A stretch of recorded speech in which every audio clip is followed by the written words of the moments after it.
Welcome everyone to the fifth live webinar of the sixth edition of the PhD and Career Development MOOC. This is our second live webinar in English this year. And the first one was with the renowned career strategist, Sarah Blackford. And she talked to us about how to get ready for our next career step. You can watch the recording of that webinar on our YouTube channel. Tonight, we have three members of the PhDOOC Association moderating the webinar. We have Daphne. Hi, Daphne. Hi, Benedict. And we also have Lorianne, whom you can't see, but she's monitoring the chat. And my name is Benedict.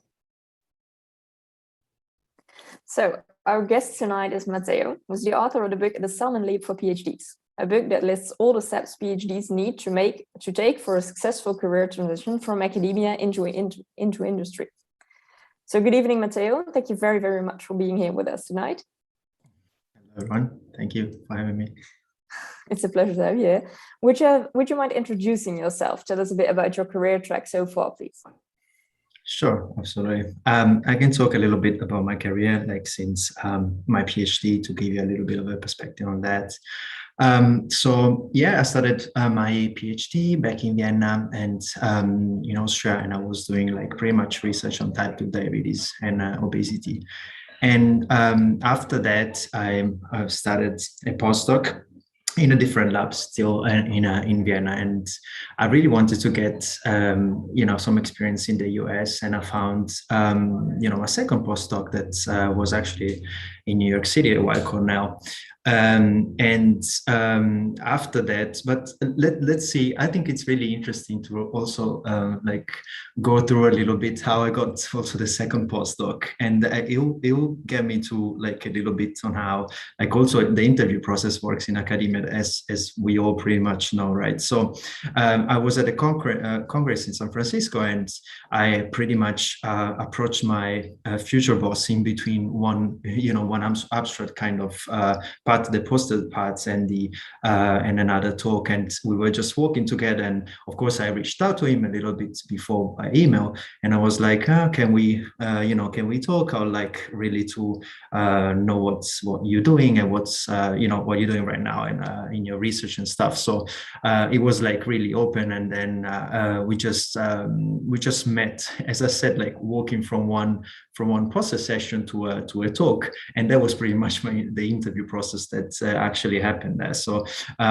we were having this chat, and it was like at some point, okay, that sounds good. Like why don't you join us? And that was the way I got my second postdoc, which was actually pretty funny and extremely informal. So I think it was really, generally speaking, cool, like a nice thing to like also share with you guys. And after the second postdoc, I think probably like US universities in comparison to European ones are really more apt to, I don't know, also like kind of highlights that there's another path outside academia.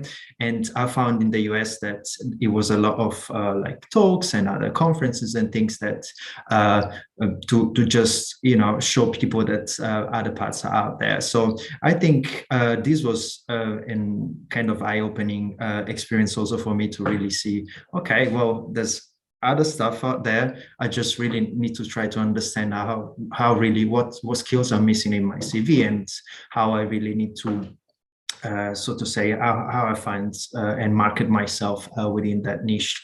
And so after that, I did like almost 2 years postdoc in the US, and then I started working in actually in an American biotech back in Austria that also have some basically a research center in Vienna as well. So I did a bit of biotech, and that was actually last year, and I did that for 1 year. So, and that was pretty much a scientist position. So a lot of bench work, but also a lot of meetings and stuff.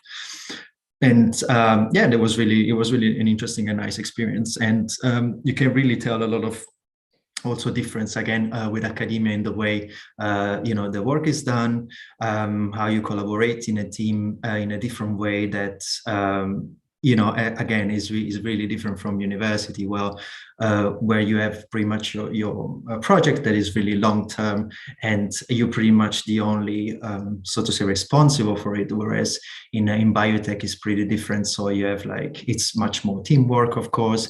The projects is one for everyone, or like one or two, and you have different teams that work towards the same goal. And I think this was also like kind of something interesting to experience, because yeah, the way I worked back then was completely different. So and after that, I really wanted, and that's a really recent kind of leap. I went into consulting, and right now I'm into, so to say, healthcare consulting, and I'm doing that fully remote. So right now it's been already 4 or 5 months that I'm doing that. So just to wrap up, like the career, my career transition so far. So I've been most of my career life in academia. I've been doing my PhD. So that has been already, I think, around 9 years. So first a PhD, one postdoc of 2 years, another postdoc of 2 years, and then I went into biotech and consulting right now. Thank you, Hope that makes sense. A lot of sense. It's quite an extensive story already. Yeah. And you also you wrote a book. Could you tell us a bit about what led you to write this book, The Salmon Leap for PhDs, and what are the main contents and concepts you cover in it? Absolutely. So yeah, this was when I brought that. I was back at Cornell, and I was really like, I found that there was not much information out there about a transition for PhD. And really, actually, I mean, there's a bit of stuff, of course, but I think what I was aiming for was really like something that it's actionable, really something that you know, you can use as a tool for yourself to really I try to understand how to really navigate this new field. So I felt something like that was missing. So basically, while I was doing and preparing the transition myself, I felt this was something needed for the community. And what I did, I really put together what, in my opinion, were really the practices that really made the most sense for this transition itself. So in regards to the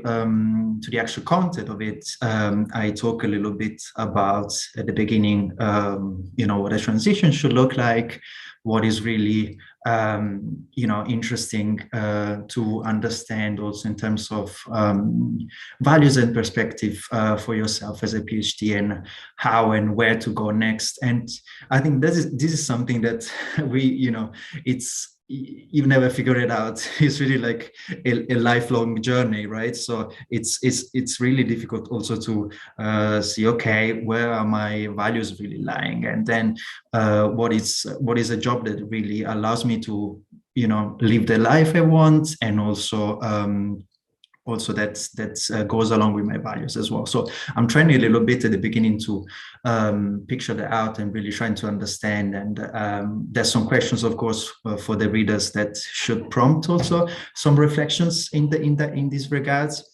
And after that, and I think that's the part I also like the most to like write, but also I think it's the most useful part for the readers as well, is that I really provide some actionable tools, starting from networking itself, how to approach information and interviews, and then I go a little bit deeper into how to craft a CV or resume, and how to actually also network on LinkedIn, which is actually a very powerful tool if you want to also understand what other people are doing, and also like to really start a little bit of networking practice in these regards. And then I wrap up with a little bit of kind of salary negotiations, and also offers negotiations there, because again, Yeah, in academia, we unfortunately don't get exposed so much to that, and we are so valuable as PhDs overall. So it's I think this is a message that needs to be highlighted everywhere, and this is something that nobody's teaching us overall. So I believe that that's something that needs to be repeated often, and we need also like to remind ourselves and our constant imposter syndrome that we're really worth it, we're really valuable. Thank you so much, Matteo, for sharing your experience and also for making this beautiful resource for other people to transition. I think it will be really helpful for many people. And many thanks to all of you who are attending this live webinar on YouTube. Feel free to post your comments and ask your questions in the live chat on YouTube. The chat box is located on the right of the video, and you will need to be logged in using your Google or your Gmail account. Also, please be aware of the fact that there is a short lag between the moment we speak on Zoom and the moment we're live streamed on YouTube. So that may have an impact on how fast we're able to answer your questions. So we thank you for your understanding and your patience. So tonight we'll focus on various aspects of networking, which we touched a bit about, which we touched a bit upon with Matteo. And I would like to share with you some updates from Unit 4,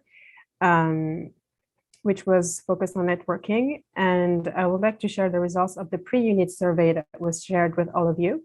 And the question was, do you have at least one online profile on a professional social platform, like LinkedIn, for example? And so most people do, both English participants and French-speaking participants. But then the interesting thing here is that the trend is reversed. So French participants, most of them are not sure if their profile is visible or can be found easily by recruiters. But for English-speaking participants, most of them are pretty confident about it. So it's interesting to look at this. Over to you, Daphne. Thank you for sharing, Benedict. Very interesting indeed. We hope you all found this past unit helpful and useful. Now we're going to go back to Matteo. One of the key ways PhDs can learn about different sectors outside of academia is through conducting informational interviews. Have you personally used such informational interviews in your transition? And if so, how useful were they? And do you have some advice with regard to that to provide to our MOOCers? Absolutely. Yes, I used it myself because I really did not know what was out there. You just also like going back to LinkedIn, of course, yeah, everybody, like most of people have profiles on there, which is actually something very good and useful. But you look out and you try to find your next career step and your next job. And also when you use such a career platform such as LinkedIn, you look out and you basically say, okay, well, a scientist position in biotech. I mean, for me, this is pretty straightforward, and I will be like, okay, this might be something that can fit my career as I've been doing. I've been a scientist all this time long. So, but other positions such as medical writing or other things such as clinical research associate, consulting, or all these kind of things, we really don't get a good idea, a good grasp of what that is, because if you spend most of your career in academia, you just pretty much do bench work for most of PhDs, right? So while I was trying also to understand my own career step and a transition, I was trying to really ask people and about different careers and really trying to understand what's their day-to-day like. So generally speaking, I was, for instance, I talked to a clinical research associate just to also that I connected on LinkedIn, and really to try to understand what's the job was looking like. And I was like, okay, this is not for me, for instance. It was something I understood. It was something like a lot of paperwork, a lot of understanding about the regulations on clinical trials and things like that. So I was like, this is nothing for me. So I think this was, generally speaking, like talking to people at the beginning of your transition was really useful. And to be honest, I mean, many professionals out there that they've been through this transition would be really, willing to share like a 10 minutes, a 20 minutes talk to really, answer your questions. And you could really ask, how does, what's your job like? How the, day-to-day work looks like? And this, in such a way, you can really figure out what's also appropriate for you for as a next step, but also generally speaking, if that's this career kind of transition is of any interest for you. So yeah, definitely, start talking to people before you even apply for a job, before you even thinking applying for jobs, and trying to really understand what's interesting for you and what kind of skills are really missing in your CVs that you can really address early on in your career.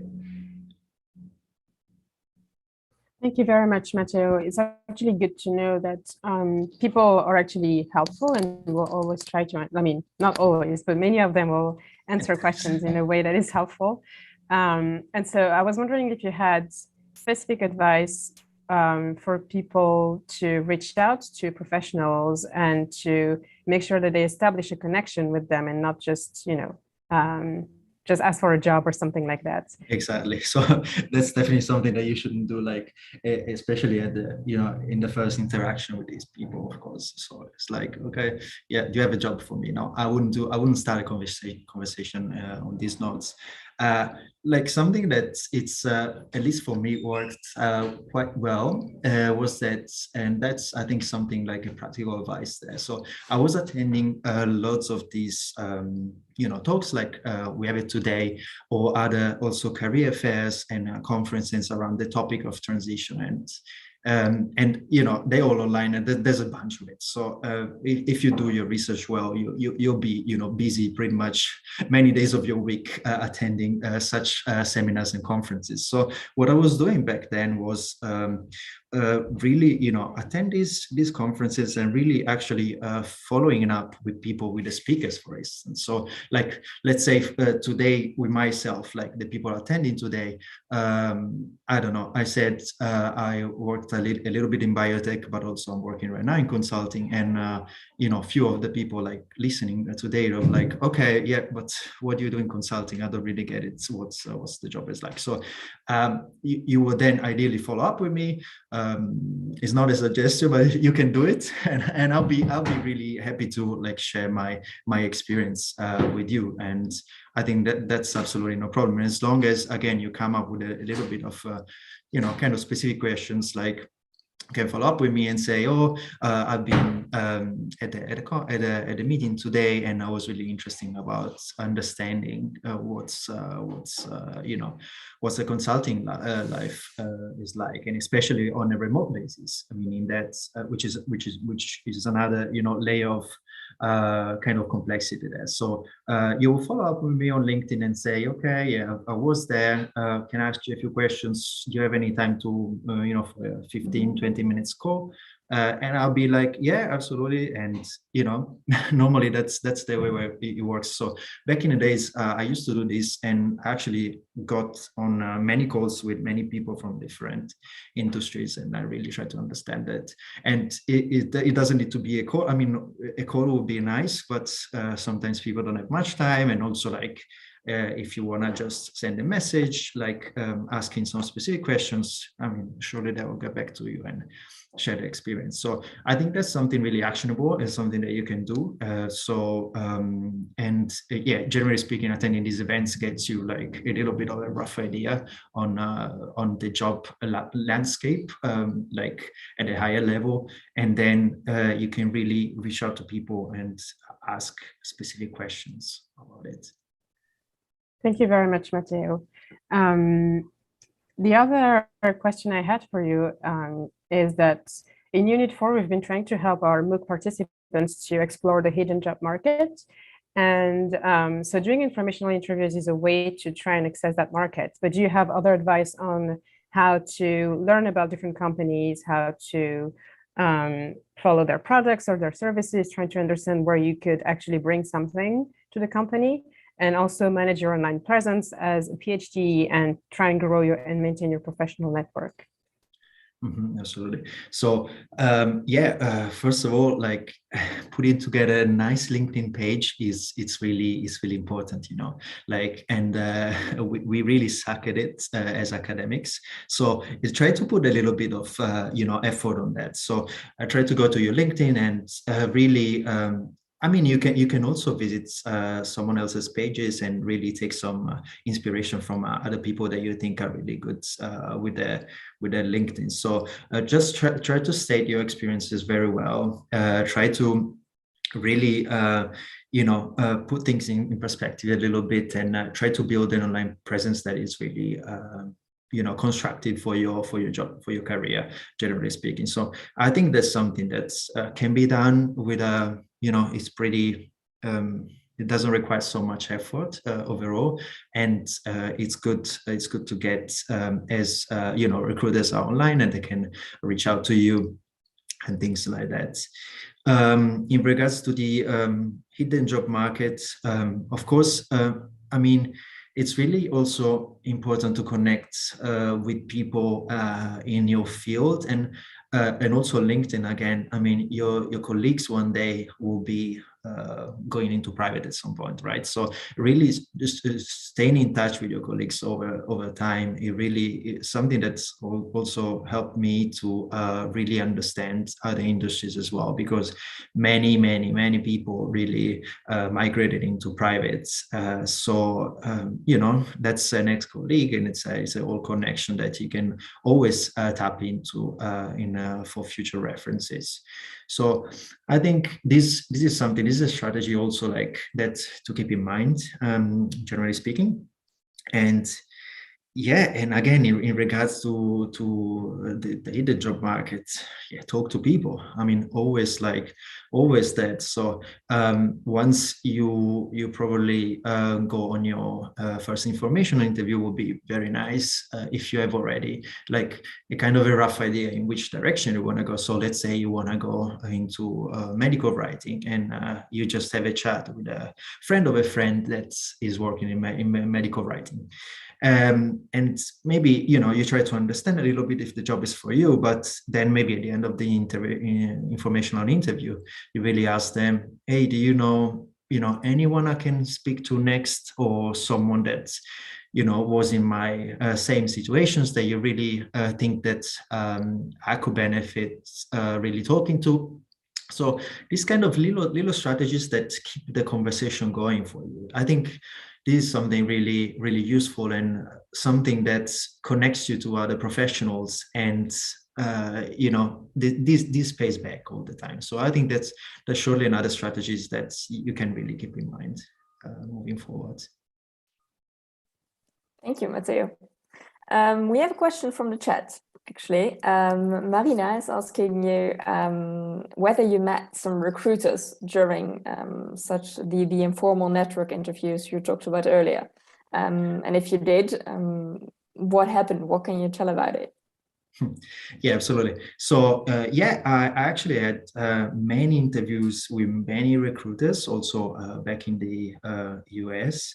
And I mean, the process is really straightforward. So they probably reach out to you, or like you will reach out to them in regards to a specific kind of post or a vacancy. And you'll be talking to them about it.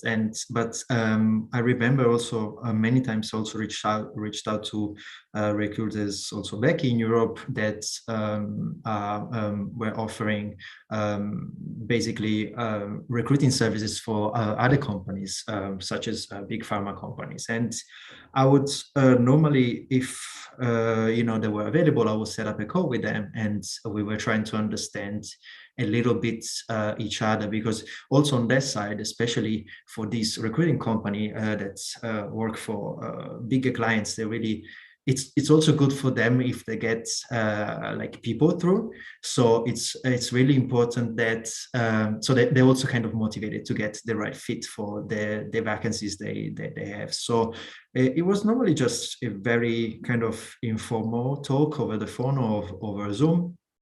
And yeah, I was just talking about my experience a little bit and trying to really tailor that towards like more the, so to say, the kind of position I was looking for. So of course, like, yeah, back in days, I was looking for a scientist position, and I was trying to really highlight the experiences in my CV that they were probably kind of relevant for a scientist, or in my understanding, they were relevant for a scientist position in biotech. So yeah, that's long story short. Yeah, talking to recruiters a little bit and kind of build your profile with them. And once you send your CV through, it's very possible that at some point they will get back to you once a position becomes available.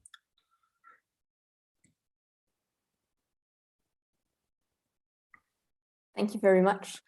For the moment, no questions in the chat.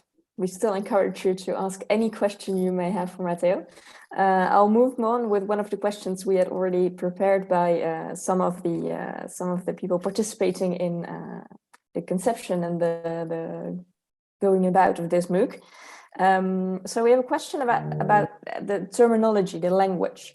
So when you reach out to people, whether it be recruiters or just the informal interviews you talked about, is there really a difference in terminology with regard to our competencies? Because sometimes the terminology we use for our competencies in academia differs from the competencies, how we would describe them in the private sector.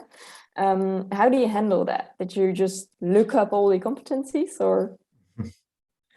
No, so yeah, no, that's a very good point actually, and I'm sure we all used to our like yeah, little bubble and really being into like very in details like in terms of our research and topic of interest. But I think you know, things need to be like, also in your CV, things need to be a little bit more understandable from the broader audience, right? So if of course, yeah, you can mention, of course, the protein or the gene you were working on back in your PhD, but what are really the skills that can be of interest, you know, for a prospective employer? So what I will do, like in terms of language, there is really trying to understand something that is attainable. So, for instance, I don't know, I would list the methodologies that are, for instance, required in the job post, or if any of them really kind of overlap with what I've been working on. That will be very, very nice. I will make sure to really highlight that. And on the top of that, I would really yeah, also in terms of kind of soft skills, I would also try to highlight that. And this really depends on the for instance post you're looking at. And if it's a scientist position in cancer, for instance, I'll be trying to brainstorm a little bit. Okay, what I've been doing in cancer in the last 3, 4, 5 years, and what are the techniques are really important there? I don't know, like the Ki-67, just you know, coming up with a stupid example, Ki-67 staining is really important in cancer because it's really like whatever, you really see how cells are proliferating fast. Okay, so I've been doing that. So I will really try to really highlight what it's relevant for the people like on the other side. Of course, you can talk about 2000 nuclear receptors, 2000 fatty acid transporters or whatever, but if this other person does not understand you or is not, you know, really requiring any of these expertise in their job post or in you know, in what they're looking for, they won't be, you know, engaging that much. So of course you really need to adapt the vocabulary each time you're talking or sending kind of material to different kind of people and recruiters as well. So, yeah. Thank you very much, Matteo. I had one last question for you because I don't think there is any other question in the chat. At the very beginning of our conversation, you said that thinking about other jobs or your next position was a never-ending thing, and that you would always have to think about your next step. So I was wondering how you're managing this currently. Are you still like doing informational interviews from time to time? Or how are you staying open to opportunities? Do you have a strategy in mind, or do you just go with the flow in a way? Yeah, very good point. And actually, I think this is very useful and to really hear from any kind of different professionals. And I think, yeah, it's a very like it's something not static. It's something that is really fluid. And yeah, I keep on having like information interviews with people. Because I really want to understand also what's out there for me still, and what kind of my career steps will look like. Like, think about over the last 2 years how like our work kind of routine really changed, right? So many people don't really want to go back to the office anymore, right? So it's really nice to work remotely, work from home. Sometimes it's very nice to travel and work from different locations, basically. So I think these are really priorities that now became much more important for us, for instance, right? So that's also the thing, right? So back in the days, maybe you will look like into a scientist position, but then you realize with time that that doesn't allow you the freedom you want, for instance, to work remotely, either from home or from different locations. So it's it's something like that is changing, ever changing all the time. And actually also, I think employers are also kind of trying to adapt to that. So I think many jobs that, I don't know, again, talking about scientific writing or consulting as well, these are all jobs that can be performed remotely nowadays, right? So you don't require an office anymore. You don't need to show up necessarily into a space. These are things that since they're changing from the employer side as well, it's something that's completely new for everyone. So and with these also, your values are changing with time, right, as you age as well. So I think it's a really, like, it's something that it's not fixed. It's something that you still like keep on learning continuously. And so I'm also having myself, I continue to like engage with people and have interviews and chats to really understand also what my next steps are, and really also trying to understand whatever of these also new kind of career and job landscapes for all of us PhDs it really is, and how we can really fit into that, and how we can also like according to the change, like in the job market, we can really adapt to that. So I continuously do that. I still talk to people, and I think that's something that everybody should do to really trying to understand their next steps as well. Hope that answered your question. Yeah, it's perfect. Thank you so much, Matteo. I think you gave us a lot to think about. Thank you very much for this terrific conversation and for all the pieces of advice you gave us. Thank you to all of you for joining us tonight, and many thanks to Daphne and Lorianne for your help in moderating this webinar. Next week, there will be another webinar at 7 p.m. Paris time with PhDOOC, and this webinar will be in French. In the meantime, we'll stay in touch on the forum discussions and in the collaborative documents and walls on the MOOC platforms. All the MOOC units will remain open until early March, so you still have time to explore the MOOC contents and do the activities. Thank you, everyone, and have a great night. Thank you very much.